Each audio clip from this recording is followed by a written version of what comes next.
Matthieu chapitre 10, versets 12 et 13.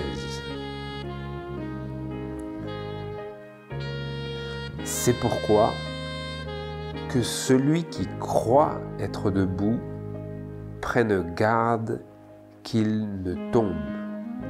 Aucune tentation ne vous est survenue qui n'ait été une tentation humaine.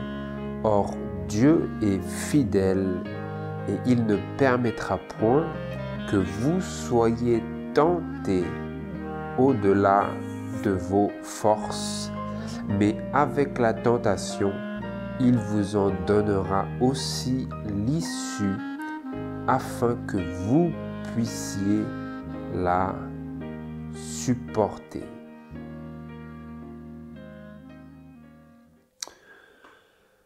Bonjour à tous frères et sœurs, que Dieu vous bénisse. Nous sommes aujourd'hui sur la 7e partie de notre série intitulée « Apprends-nous à prier ». Et celle-ci s'intitule, en harmonie avec la fameuse prière de notre Père, « Ne nous induis point en tentation » ou « Ne nous induis point dans la tentation », ce qui est la même chose. Ce que nous aimerions aujourd'hui, par la grâce de Dieu, c'est explorer la signification et les implications des paroles suivantes que nous allons lire, qui sont comprises dans la prière du Notre Père. Si vous allez avec moi dans Matthieu chapitre 6, verset 13, et ce sera la dernière partie de cette méditation sur cette prière que Jésus nous a enjointe dans Matthieu chapitre 6, verset 13. Il disait, où il nous prescrivait cette prière qui avait commencé au verset 9.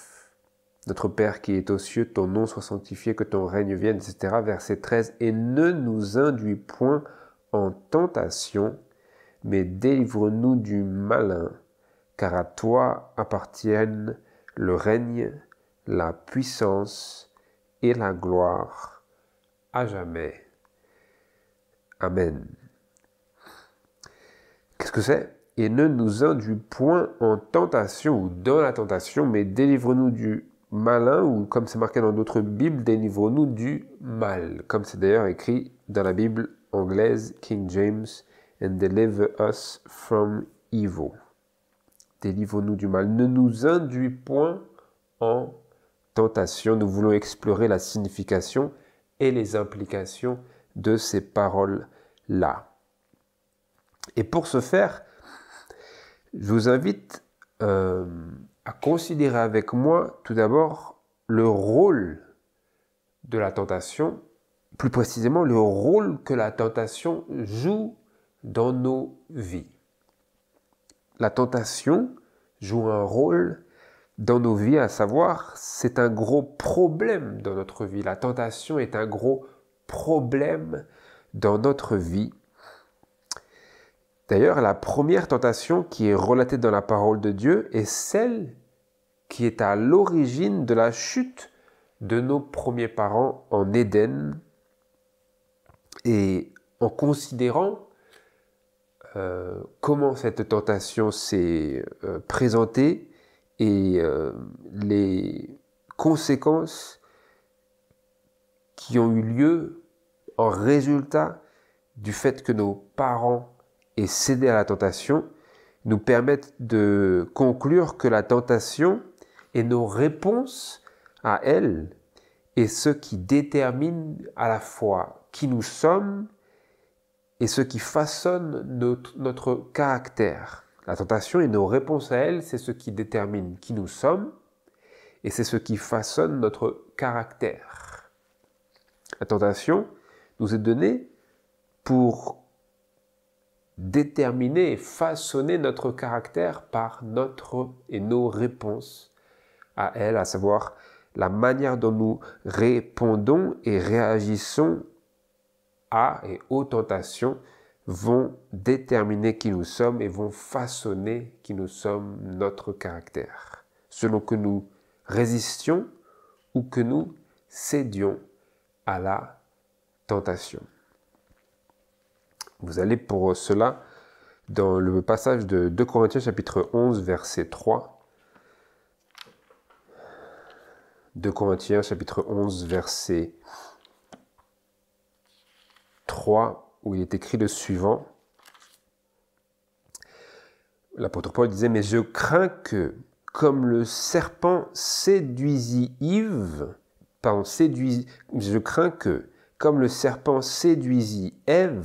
par sa ruse, vos pensées ne se corrompent aussi en se détournant de la simplicité qui est en Christ. » Et en anglais, il est écrit « Mais je crains que comme le serpent tenta Ève par sa ruse. » La séduction est synonyme de la tentation. Par la tentation, le diable nous séduit et cherche à nous amener, à nous pousser à commettre le péché. Commettre le mal, parce que nous avions lu, ne nous induis point en tentation et délivre-nous du mal. Car la tentation nous pousse et nous attire au mal, à commettre le péché, ce qui est synonyme. Car nous lisons dans 1 Jean, je crois c'est chapitre 2 ou 3, le péché est la transgression de la loi, c'est commettre le mal. Transgresser la loi de Dieu, c'est plonger dans le mal. Et nous lisons que Ève, ainsi que Adam, à travers elle, fut séduite par le serpent. Le serpent fut tenté par ses ruses et fut ainsi corrompue. Elle fut corrompue et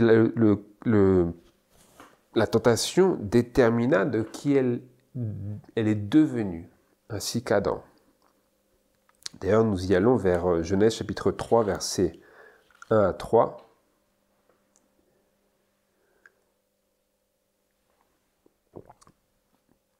Genèse chapitre 3, versets 1 à 5 plutôt. Or le serpent était le plus fin de tous les animaux des champs que l'Éternel Dieu avait fait, et il dit à la femme, « Quoi ? Dieu aurait dit, vous ne mangerez point de tout arbre du jardin ?» Et la femme répondit au serpent, « Nous mangeons du fruit des arbres du jardin, mais quant au fruit de l'arbre qui est au milieu du jardin, Dieu a dit, vous n'en mangerez point, et vous n'y toucherez point, de peur que vous ne mouriez. » Alors le serpent dit à la femme, « Vous ne mourrez nullement. Mais Dieu sait qu'au jour où vous en mangerez, vos yeux s'ouvriront et vous serez comme des dieux, connaissant le bien et le mal. » Rappelez-vous, la prière que Jésus nous a enjointe, c'est « Ne nous induis point en tentation, mais délivre-nous du mal. » Or, la tentation est le stratagème par lequel le diable cherche à nous faire commettre le mal, à nous faire tomber dans le mal, à nous faire commettre le péché, en nous proposant un mélange de bien et de mal qui, selon sa séduction et ses prétentions, va nous rendre comme des dieux. Il promit à Ève, et il promet encore à nous qui vivons en ces derniers jours, une élévation, un bienfait à retirer d'un mélange entre le bien et le mal. Or, parce que à la création, nous lisons que Dieu vit tout ce qu'il avait fait et que voici, je cite, c'était très bon, dans Genèse chapitre 1, verset 31, nous concluons par cela que tout ce que Dieu avait fait était bon, était bien, c'était même très bon. Or, Donc, nous arrivons à conclure que Dieu, dans ce qu'il avait proposé à nos parents de ce dont ils pouvaient jouir dans le jardin d'Éden, en résultat de ce qu'il avait créé qui était très bon, nous pouvons conclure par la parole de Dieu que Dieu n'avait retenu rien de ce qui était bon et bien à nos parents. Il n'avait rien refusé de bien à nos parents. Ainsi, ce que le diable promit et par quoi il tenta nos premiers parents, ce n'était pas le bien, c'était exclusivement le mal, simplement en le mélangeant au bien. Et c'est précisément selon ce même principe que le diable nous propose encore aujourd'hui toujours quelque chose que Dieu nous a interdit, et notre réponse détermine si nous sommes dans une relation d'obéissance ou de désobéissance à lui.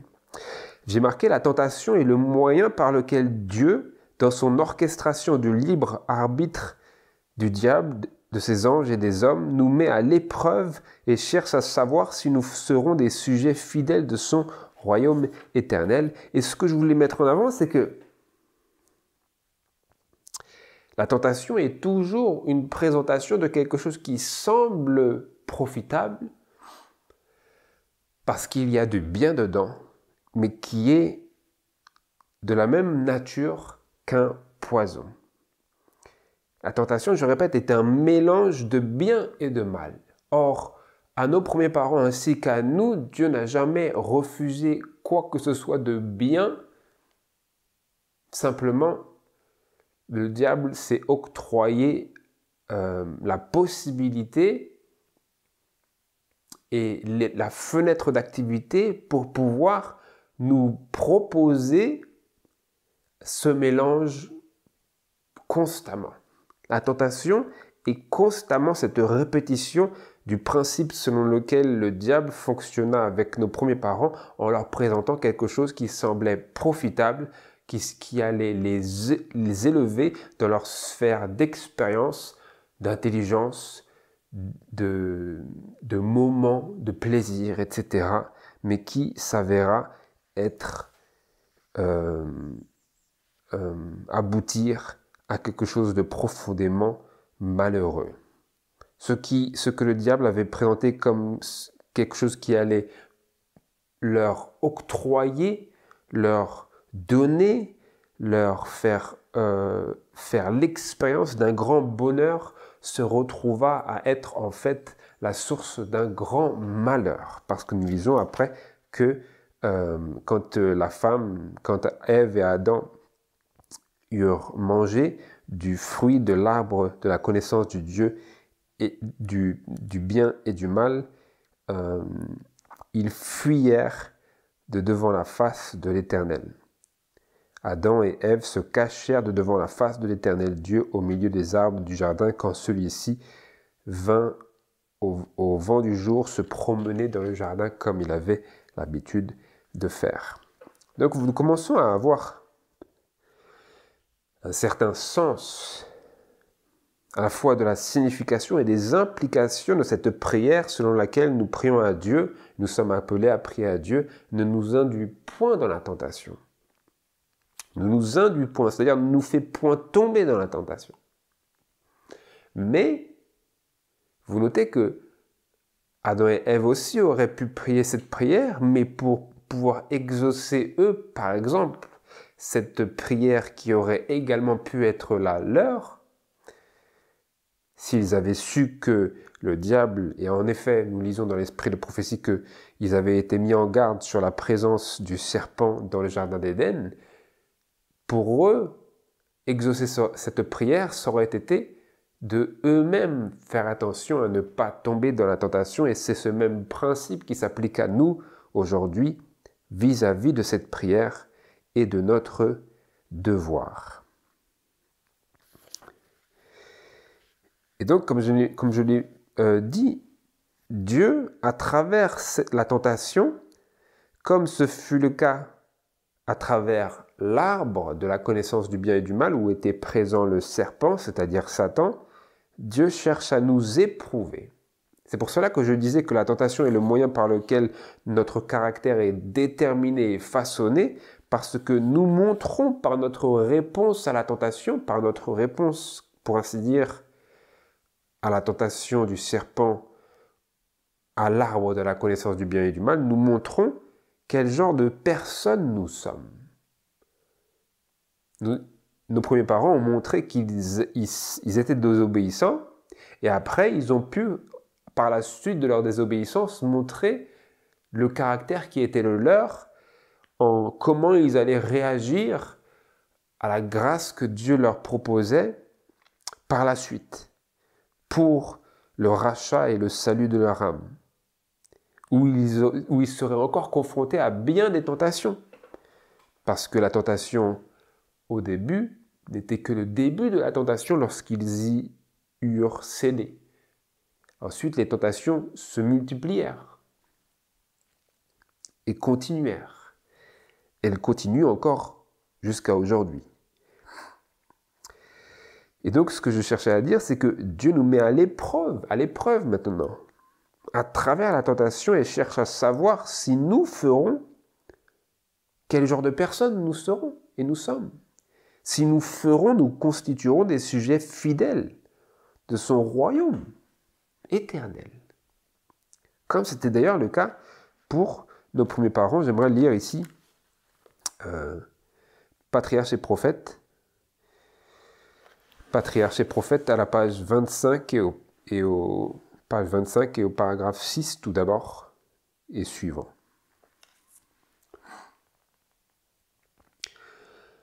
Bien que créés innocents et saints, nos premiers parents n'échappaient pas à la possibilité de faire le mal. Faire le mal. Transgresser la loi de Dieu. Tomber dans la tentation.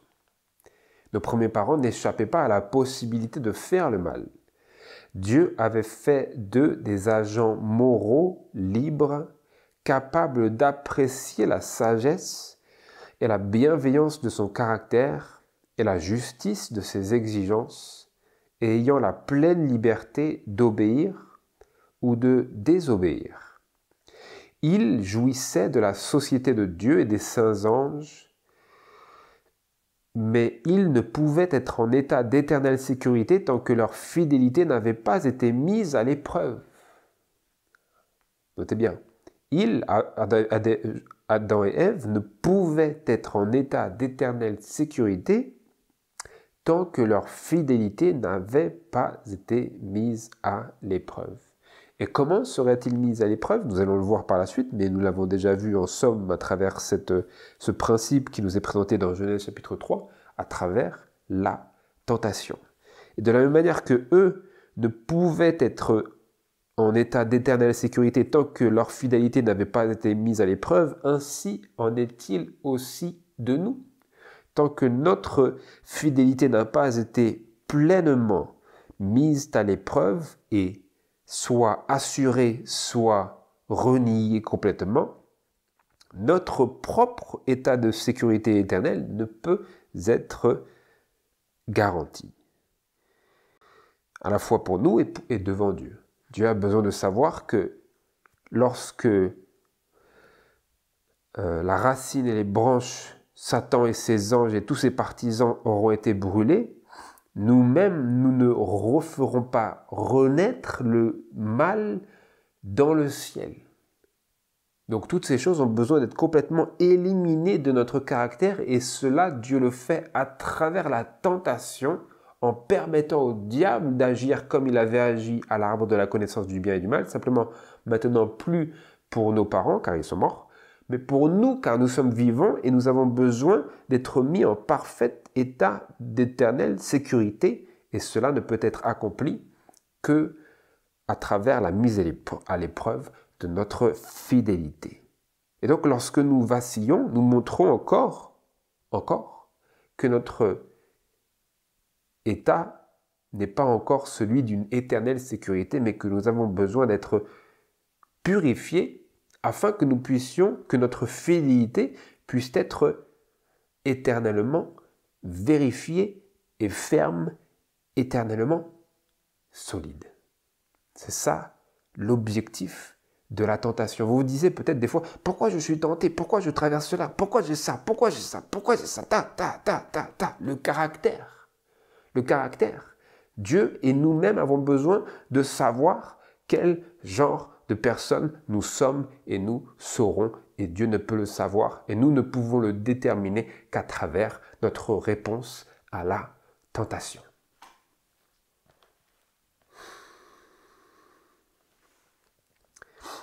Je poursuis. Ainsi, dès le début de l'existence de l'homme, une restriction lui fut imposée qui mit une bride au désir de satisfaction personnelle. Je l'ai traduit tel que c'était en anglais parce que c'est très important, parce que cela définit exactement quel est notre problème en ces derniers jours, comme cela l'était dès le premier jour, pourrait-on dire ainsi, en Éden. C'est également le désert. Le même problème qui était ceux de nos parents lorsqu'ils étaient innocents et qu'ils avaient une chair parfaite, est celui maintenant, à bien plus forte raison, de nous-mêmes qui sommes non pas innocents mais coupables et qui ont une chair non pas parfaite mais de péché. Quel est ce problème? Celui du désir de satisfaction personnelle. Dieu avait mis une bride à ce désir de satisfaction personnelle sur nos parents en leur interdisant formellement et strictement de manger de l'arbre de la connaissance du bien et du mal. Et Dieu nous met une bride également à travers, parmi tant d'autres choses, sa loi et comme l'esprit de prophétie nous le dit, à travers le sabbat.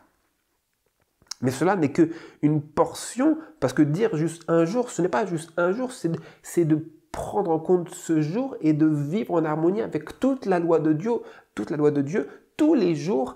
Et en cela constitue une bride sur notre désir de satisfaction personnelle, que ce soit par rapport au sabbat ou par rapport à quelconque autre pratique personnelle qui soit en accord ou en désaccord avec les principes justes et purs de la loi de Dieu, de notre devoir envers Dieu et de notre devoir envers notre prochain. Je relis. Donc, ainsi, dès le début de l'existence de l'homme, une restriction lui fut imposée qui mit une bride au désir de satisfaction personnelle, cette passion fatale qui avait causé la perte de Satan.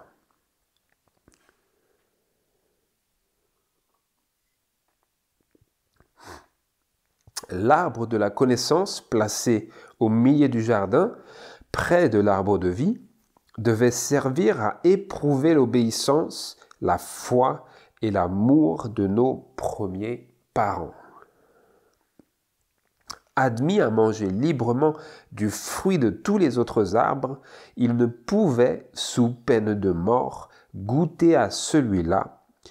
S'ils triomphaient de l'épreuve, ils seraient finalement soustraits à la puissance de l'ennemi et demeureraient à perpétuité dans la faveur de Dieu. Si quoi? S'ils triomphaient de l'épreuve, ils seraient finalement soustraits à la puissance de l'ennemi et demeureraient à perpétuité dans la faveur de Dieu. Il n'existe pas de gouvernement sans loi. L'une des conditions indispensables de l'existence de l'homme était, en sa qualité de sujet, l'obéissance aux lois de Dieu. Adam aurait pu être créé incapable de transgresser sa loi. Le Créateur aurait pu empêcher sa main de toucher au fruit défendu. Mais dans ce cas-là, privé de la faculté de choisir, l'homme aurait été, non pas un être libre, mais un simple automate. Un automate. Dieu n'a pas fait un automate. Ni lui, ni eux. Pardon, ni lui, et Ève également, ni eux, ni nous. Nous sommes des automates. Son obéissance aurait été forcée et non volontaire. Adam n'aurait pas pu se former un caractère. Vous voyez ? Le fait qu'une bride ait été placée sur le désir naturel de satisfaction personnelle et qu'une interdiction avait été placée sur nos premiers parents constituait l'occasion pour Adam de se former un caractère. Pourquoi? Parce que le caractère se forme à travers les décisions que nous prenons de manière délibérée et libre. Non pas de manière contrainte, c'est-à-dire forcée, où nous n'avons pas le choix, mais de manière où notre liberté est préservée. C'est ce que Dieu fit pour nos premiers parents. D'ailleurs, c'est ce que Dieu fit même pour les anges, parce que c'est précisément en raison de cette liberté du libre arbitre, de la préservation du libre arbitre de ces créatures, que Dieu a toujours mis en place et toujours respecté, que Satan a pu devenir qui il est devenu. Parce que si Dieu n'avait pas préservé ce libre arbitre dont il dote chacune de ses créatures, Satan, même dès le début, n'aurait pas pu se rebeller parce que Dieu l'aurait contraint, Dieu l'aurait empêché, comme un automate, comme un robot. Mais ce n'est pas ainsi qu'il a fait ces créatures, et ce n'est pas là non plus son caractère à lui. Adam, son obéissance alors, si c'était un robot, aurait été forcé non volontaire, Adam n'aurait pas pu se former un caractère. D'ailleurs, ce système eût été contraire au plan de Dieu à l'égard des habitants des autres mondes. Ce mode d'existence aurait été indigne de l'homme en tant qu'être intelligent et eût fortifié l'accusation d'arbitraire lancée par Satan contre le gouvernement divin. Satan, il dit, Dieu c'est un Dieu arbitraire, il est vengeur, il est vindicatif, il n'en fait qu'à sa tête. Dieu est un Dieu qui n'en fait qu'à sa tête, il est injuste. On ne peut pas compter sur la justice de la part de Dieu. C'est ça les accusations de Satan et bien plus encore. Et ça aurait été vrai si Dieu avait en effet contraint le libre arbitre de ses créatures, ce qu'il ne fait absolument pas et ce dont nous en avons la preuve dans la vie de tous les jours. Tous les maux, toutes les tristesses, toutes les peines sont le fruit de la préservation du libre arbitre de l'homme par Dieu lui-même. Donc, ces arguments qui sont présentés par l'ennemi pour justifier son accusation d'un Dieu arbitraire sont précisément ces réalités qui mettent en lumière le fait qu'il est exactement le contraire de cela. Et cela, nous le voyons dans notre capacité à choisir d'obéir ou de désobéir à Dieu lorsque nous sommes confrontés à la tentation.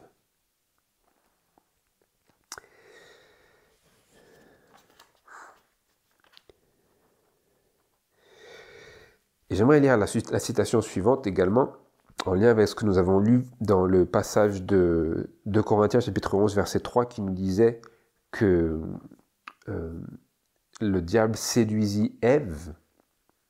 Il tenta Ève. Nous avons lu également que nos premiers parents, leur fidélité fut mise à l'épreuve à travers l'arbre de la connaissance du bien et du mal. Et ici, c'est réitéré de manière très courte dans Christ Triumphant, à la page 289, et au paragraphe 6, il est écrit le suivant. Adam et Ève furent mis à l'épreuve et échouèrent. Satan séduisit Ève et celle-ci désobéit à Dieu. Le saint couple, n'ayant pas résisté à la tentation, fut placé sous la juridiction de Satan. L'ennemi devint ainsi le maître de la race humaine et introduisit la mort, conséquence de la désobéissance. Introduisit la mort. Lui qui disait « tu ne mourras point », le fait de céder à ses tentations produisit précisément ce qu'il avait dit qu'il n'allait pas se produire.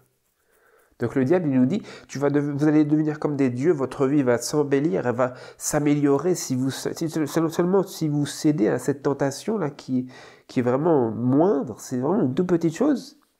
Il leur avait dit, votre vie, elle va être meilleure, ça va être toute une réalisation. Et pendant un certain moment, Ève a eu cette euphorie, elle se disait, Waouh, mais c'est écrit comme cela dans Patriarche et Prophète. Elle a eu ce moment euphorique où elle a eu l'impression d'avoir atteint une sphère supérieure de connaissance et de conscience. Vous savez ce qu'ils disent aujourd'hui dans le New Age, c'est la conscience supérieure, etc. Et Ève avait ce sentiment pendant un moment jusqu'à ce que, voilà, tout dégringole dans son expérience et elle se rendit compte qu'elle était maintenant dans une condition avec son mari où elle craignait Dieu alors qu'avant, elle l'aimait. La tentation produit cela et donc ce que le diable avait promis ne s'est pas réalisé, si ce n'est pendant quelques instants après avoir goûté du fruit de la connaissance du bien et du mal, ce qui est une illustration de ce qui nous arrive également lorsque nous cédons à la tentation parce qu'il nous semble que quelque chose de merveilleux va sortir et aboutir de notre désobéissance, mais au final, après quelques moments d'extase et qui nous semblent présager une nouvelle réalité, eh bien nous tombons dans la conscience et la réalisation que ces choses-là ne durent pas, mais qu'au final, notre conscience revient comme un boomerang et nous dit que nous aurions mieux fait de prendre notre croix. Nous aurions mieux fait d'être obéissants au prix d'un renoncement que de nous laisser aller et d'en souffrir les conséquences qui sont celles d'une conscience accusatrice et d'une loi qui nous condamne. Et d'un sentiment d'avoir déçu Dieu. Mais par la grâce de Dieu, nous pouvons nous relever d'avoir cédé à la tentation et apprendre nos erreurs et nous réclamer du sang de Christ et des mérites de Jésus comme sauveur pour pas uniquement nous sauver de nos péchés dans l'acte, mais nous sauver des conséquences de nos péchés, à savoir de la condamnation de la loi et de nous mettre maintenant sous la grâce, comme nous disait l'apôtre Paul. Vous êtes non pas sous la loi, c'est-à-dire non pas sous la condamnation de la loi si vous êtes en Christ, mais vous êtes sous la grâce. Et donc là où le péché a beaucoup abondé et s'est beaucoup multiplié, la grâce a abondé plus encore, nous dit les paroles de l'Évangile. Et donc, lorsque le péché nous a séparés de Dieu, nous pouvons avoir recours à la grâce de Dieu comme cela.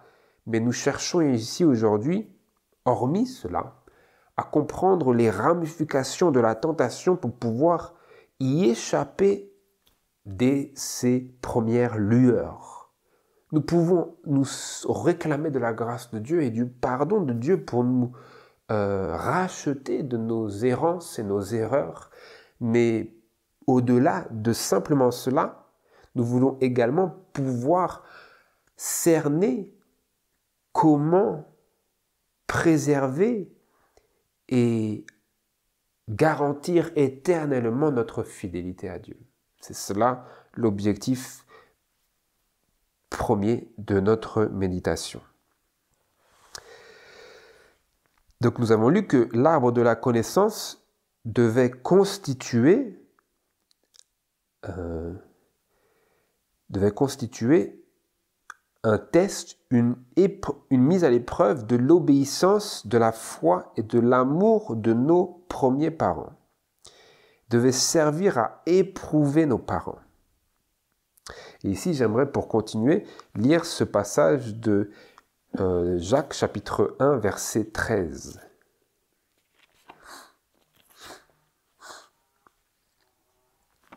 Jacques, chapitre 1,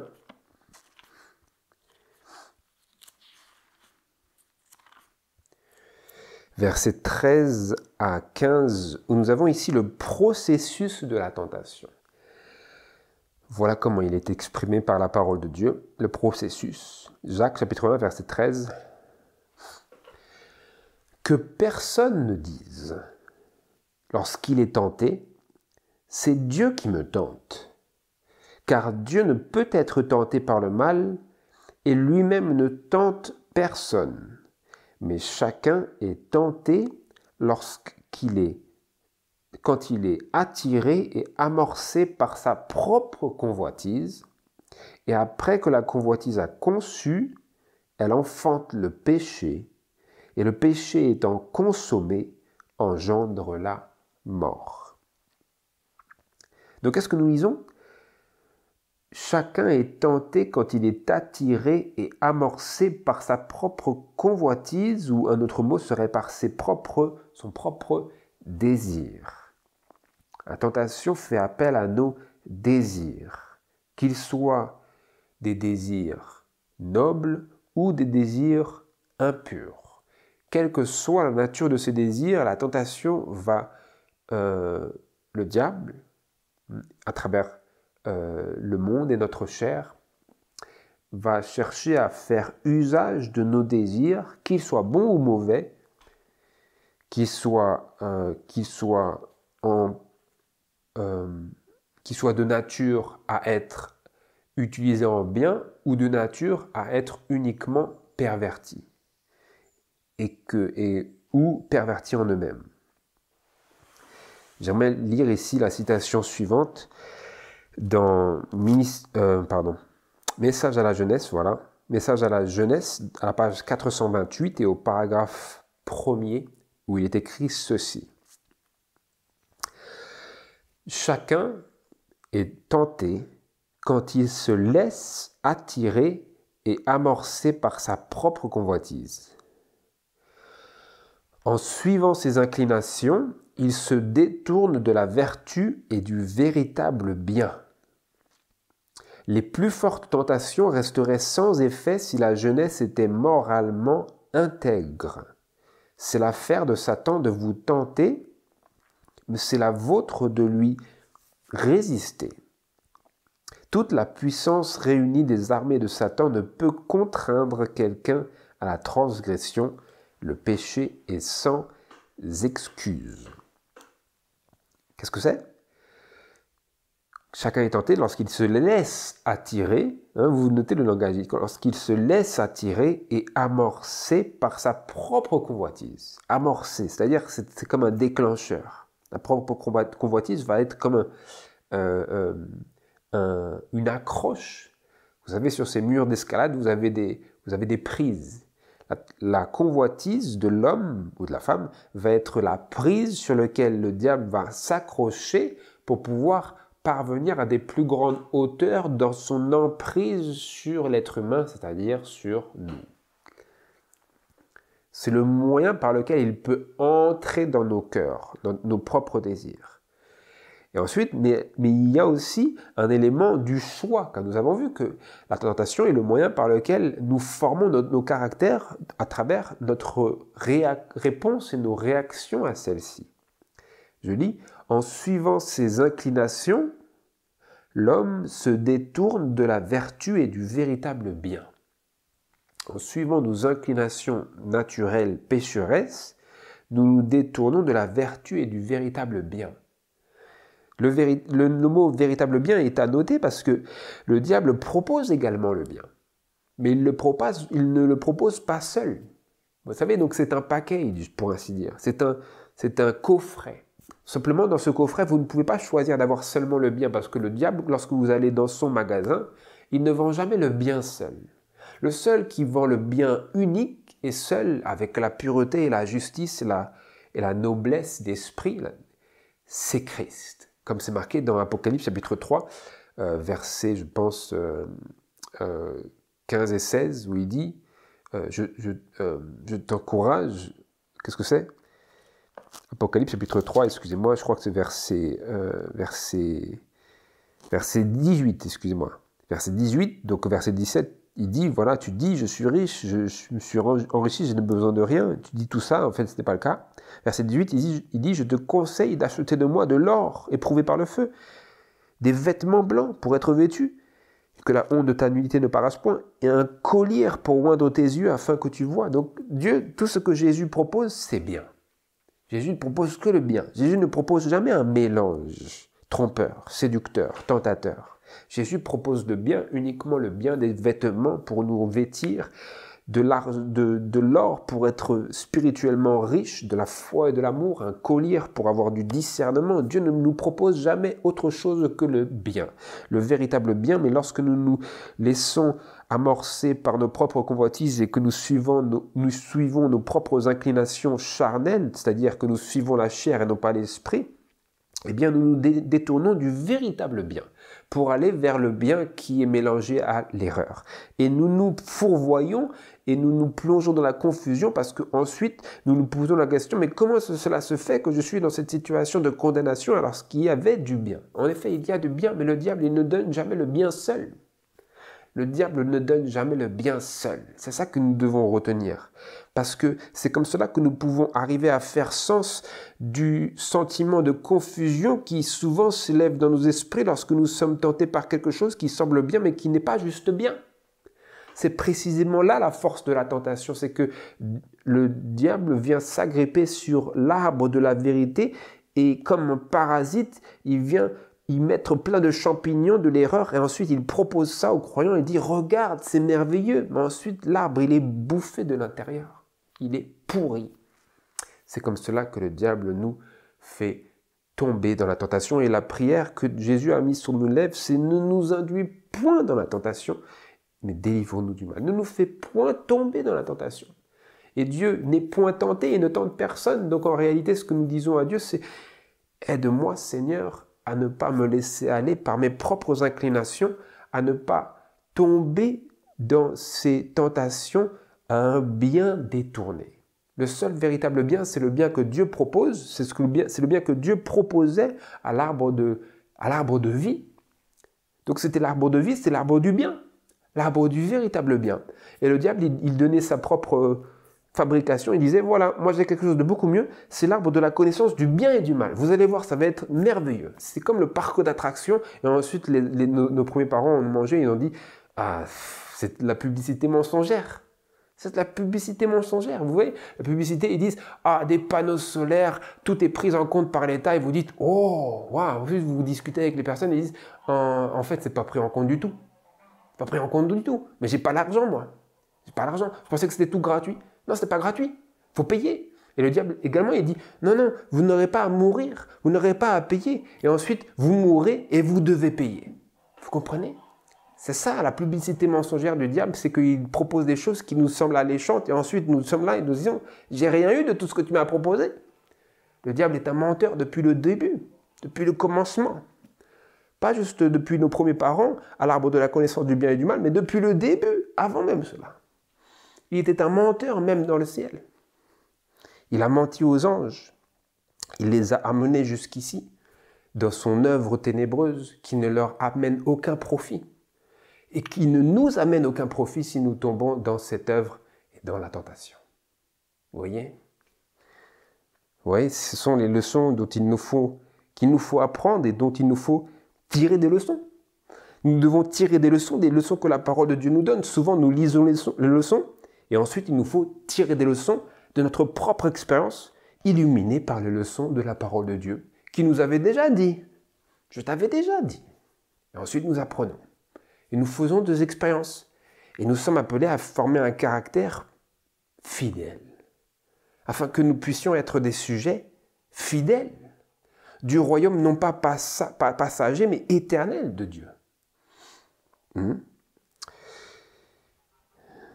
Et donc, nous réfléchissons au fait que Dieu, son acte, littéralement, comme c'est en anglais, son acte de Satan, l'acte de Satan, c'est de tenter, mais notre acte, c'est de lui résister. Notre responsabilité, celle qui nous incombe, c'est de résister au diable. Le diable ne peut que nous tenter, il ne peut pas nous forcer. Toute la puissance réunie des armées de Satan ne peut contraindre personne à la transgression. Le péché est sans excuse.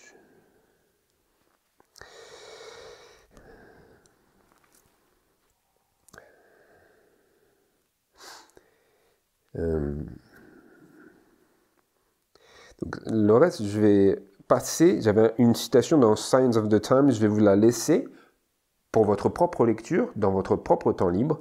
J'aimerais passer à la suite de notre méditation pour nous diriger vers la conclusion.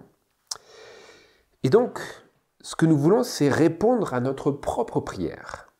La prière nous dit « Et ne nous induis point en tentation, mais délivre-nous du mal. » Donc j'ai déjà mentionné comment nous pouvons faire cela, mais je veux que nous y allions plus en détail et plus en profondeur dans cela.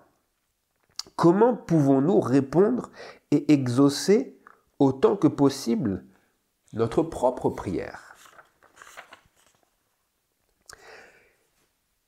L'une des réponses à cela se trouve dans le psaume 119. Le psaume 119, versets 9 et 11, où il est écrit tout simplement ceci. Comment pouvons-nous répondre à notre propre prière, exaucer notre propre prière? Nous disons à Dieu, Seigneur, ne m'induis point dans la tentation, Seigneur. Et que répond l'Éternel?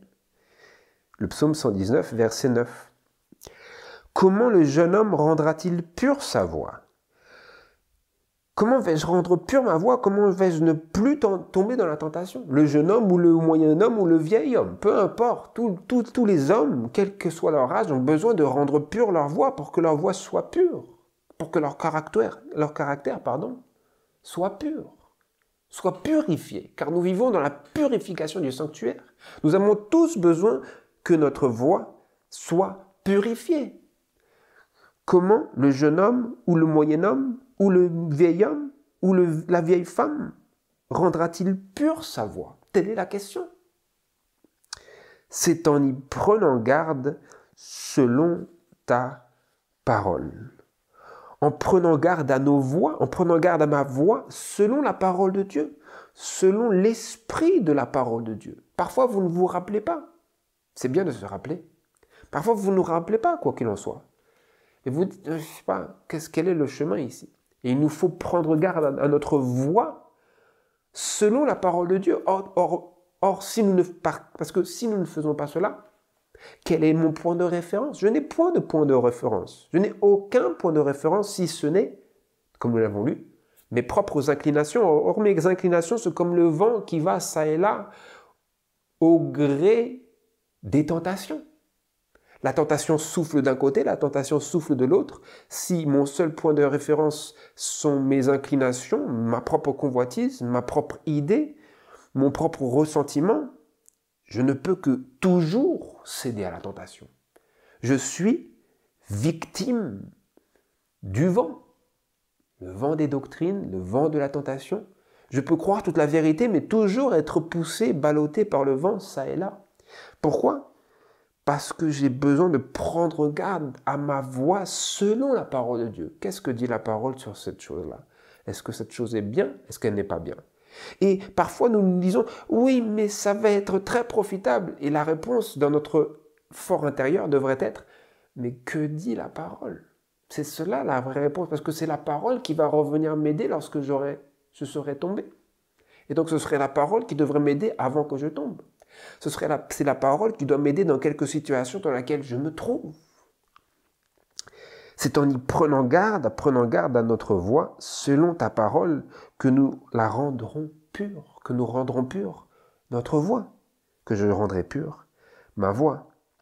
Verset 11, « J'ai serré ta parole dans mon cœur, afin de ne pas pécher contre toi. » Afin de ne pas tomber dans la tentation.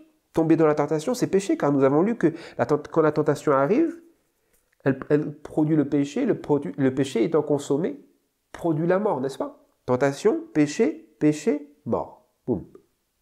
Et donc, si je ne veux pas commettre le péché, il faut que je résiste à la tentation, et je ne peux faire cela qu'en serrant la parole de Dieu dans mon cœur, à savoir, dans mon esprit. Dans mon esprit, le cœur est souvent utilisé dans la parole de Dieu comme symbolique de notre esprit. C'est comme quelque chose de proche de nous. Hein? On dit « je te porte dans mon cœur ». En réalité, on ne porte personne dans notre cœur mentalement parlant, mais nous l'avons à l'esprit. C'est quelque chose de proche de nous, proche de la source de vie. Le cœur, c'est là où bat notre vie. Lorsque le cœur cesse de battre, nous n'avons pas de vie. Lorsque nous portons quelqu'un sur le cœur, c'est que nous le portons proche de nous-mêmes. Parce que notre cœur est ce qui nous fait vivre. Ça a le sens. Et c'est comme ça que Dieu l'entend.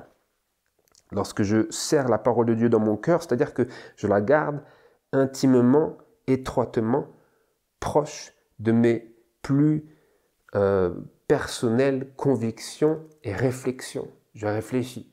Seigneur, je t'aime, mais je n'ai pas été fidèle, il faut que je réfléchisse. Que dit ta parole, Seigneur? Ou plutôt, que dis-tu dans ta parole que je devrais faire?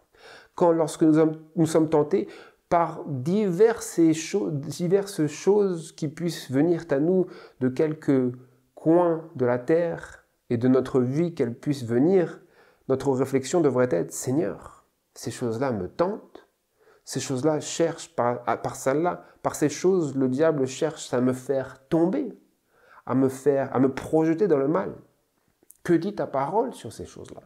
C'est cela que nous devons chercher à savoir. C'est sur cela que nous devrions méditer pour pouvoir être gardés de la tentation et pour pouvoir exaucer notre propre prière. C'était ça le sujet. Comment puis-je exaucer ma propre prière? En serrant la parole de Dieu dans mon cœur, en prenant garde à ma voix selon la parole, en réfléchissant à la parole dès le matin, le soir, de manière à former un caractère et des habitudes de pensée. J'aimerais terminer par cela. Beaucoup d'autres choses pourraient être dites, comme par exemple, si je vais lire le passage suivant qui se trouve dans Marc chapitre 14. Marc chapitre 14, versets 37 à 38. Un autre élément par lequel nous pouvons exaucer notre propre prière, il se trouve ici.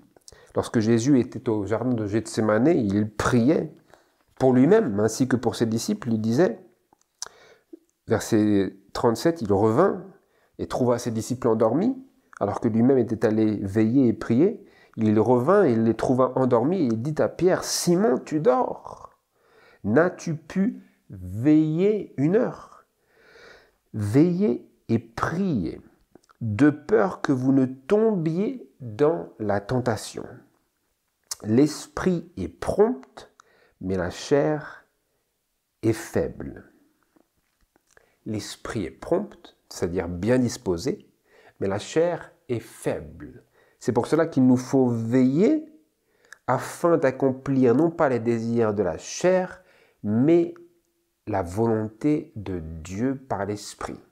Il nous faut veiller parce que si nous ne veillons pas, nous finirons par accomplir les désirs de la chair. Il nous faut veiller et prier de peur que nous ne tombions dans la tentation. Non pas simplement prier, dire des choses à Dieu, exprimer de manière très vive et éloquente et enthousiaste pendant un bref moment notre volonté dans l'idéal à Dieu, mais veiller dans la prière, veiller et prier, disait le Seigneur. Pourquoi? Parce que parfois nous pouvons ne pas nous rendre compte de la faiblesse de nos motivations dans l'immédiat qui souvent ne se retranscrivent pas dans l'action sur le long terme, et c'est pour cela que nous avons besoin de veiller dans la prière, veiller à accomplir nos propres désirs dans l'idéal, mais dans le long terme. C'est-à-dire dans l'idéal, je prie à Dieu et je dis, voilà tout ça je veux faire, mais ensuite dans l'action, parfois cela ne se traduit pas, nous oublions parce que nous ne veillons pas. Nous sommes vivants, mais pas vigilants. C'est-à-dire nous pouvons vivre, mais être endormi. Comme d'ailleurs c'est marqué dans un Thessaloniciens, je crois, ne dormez pas comme le monde dort. C'est-à-dire que nous pouvons vivre, mais être un peu comme des zombies. Et nous ne pensons pas spirituellement à ce que la parole dit. Être veillé dans la prière, c'est réfléchir aux implications de nos actions en lien avec Dieu, en lien avec la volonté de Dieu, en lien avec la parole de Dieu. Et cela, nous ne pouvons le faire qu'en veillant, c'est-à-dire en étant vigilants, en réfléchissant aux implications de chaque action que nous prenons, chaque décision que nous prenons, chaque action que nous faisons par rapport à la tentation. Il nous faut, et Jésus nous appelle à veiller et prier. Et ici, j'aimerais conclure cette méditation. Et encore une fois, hein, toutes les autres citations que j'avais prévues, vous pouvez les trouver dans le PDF, comme à mon habitude. Mais il y a 7 citations que j'aimerais mettre en avant pour conclure.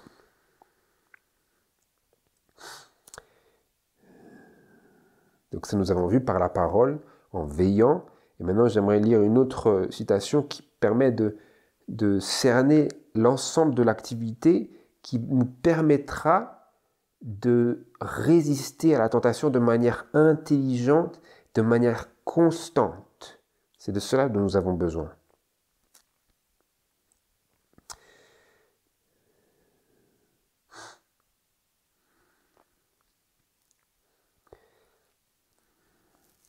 Voilà, dans In Heavenly Places, à la page 159 et au paragraphe 5, il est écrit le suivant.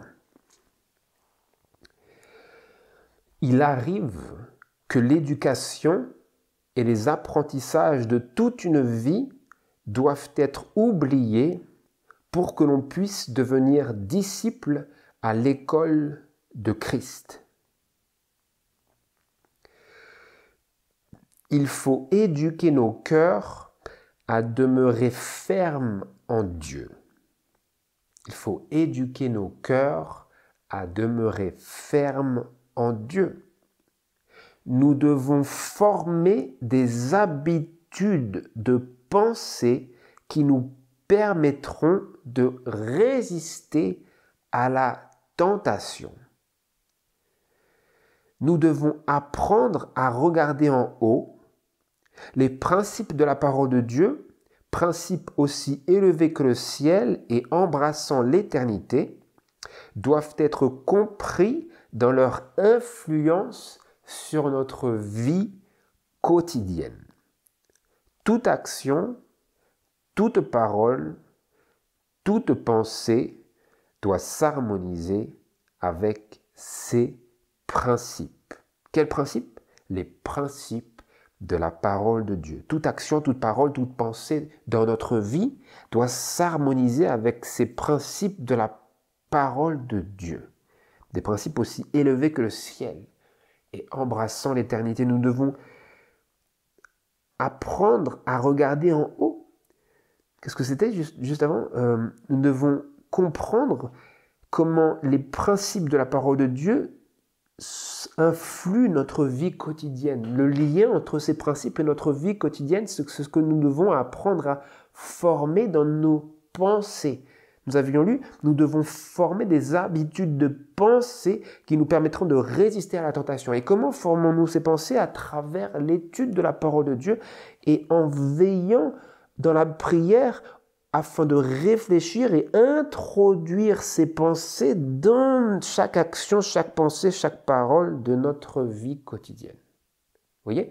C'est ainsi que nous formerons des habitudes de pensée qui nous permettront de résister à la tentation. Pourquoi? Parce que notre caractère est formé à résister à la tentation. Par quel moyen? À travers la réflexion constante, intime, personnelle, réelle de la parole de Dieu dans son influence sur toutes les activités de notre vie quotidienne. Vous voyez? C'est ce que nous avons besoin de faire afin de pouvoir réaliser toute l'ampleur de la signification des paroles de Jésus dans la prière qu'il nous a commise, remise, confiée, et parmi laquelle se trouvaient ces mots « ne nous induis point dans la tentation ». Pour pouvoir arriver à l'exaucement et la réalisation parfaite de ces paroles, il nous faut former des habitudes de pensée qui nous permettront de résister à la tentation.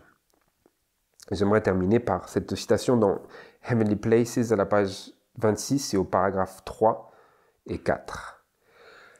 La sanctification est l'œuvre non pas d'un jour ou d'une année, mais de toute une vie. La lutte pour la victoire sur le moi, pour la sainteté et le ciel est une lutte de toute une vie. La sanctification de Paul était le résultat d'un conflit constant avec lui-même. Il disait de point « Je meurs chaque jour ».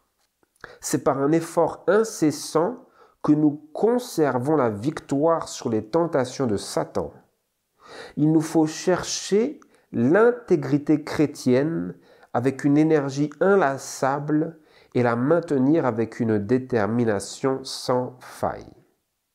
Et rappelez-vous, dans Message à la jeunesse, nous avions lu que si les jeunes avaient une une intégrité, eh bien, ils ne tomberaient pas aussi facilement dans la tentation. C'est pour cela qu'il est écrit qu'il nous faut chercher l'intégrité chrétienne. Parce qu'une intégrité chrétienne, ça veut dire que c'est un mur d'escalade où il n'y a aucune prise. Le diable, il ne peut pas monter ce mur. Vous comprenez ?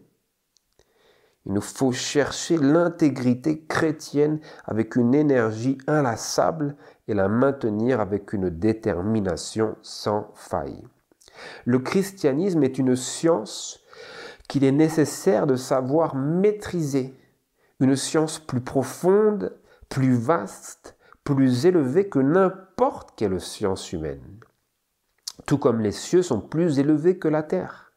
L'esprit humain doit être discipliné, éduqué, formé, car nous devons servir Dieu de manière qui ne sont pas en harmonie avec nos penchants naturels. Vous avez pensé à ça?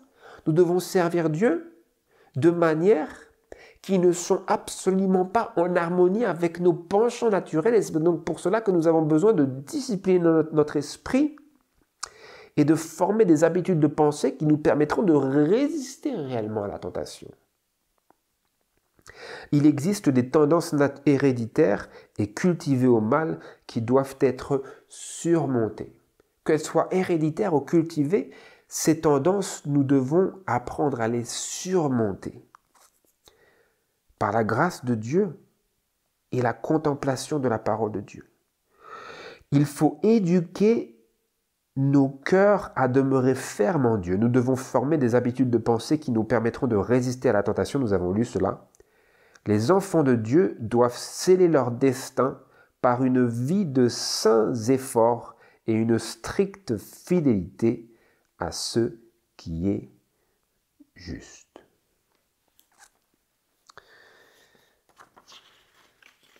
Donc voilà, frères et sœurs, c'était en bref le message que je voulais vous proposer aujourd'hui.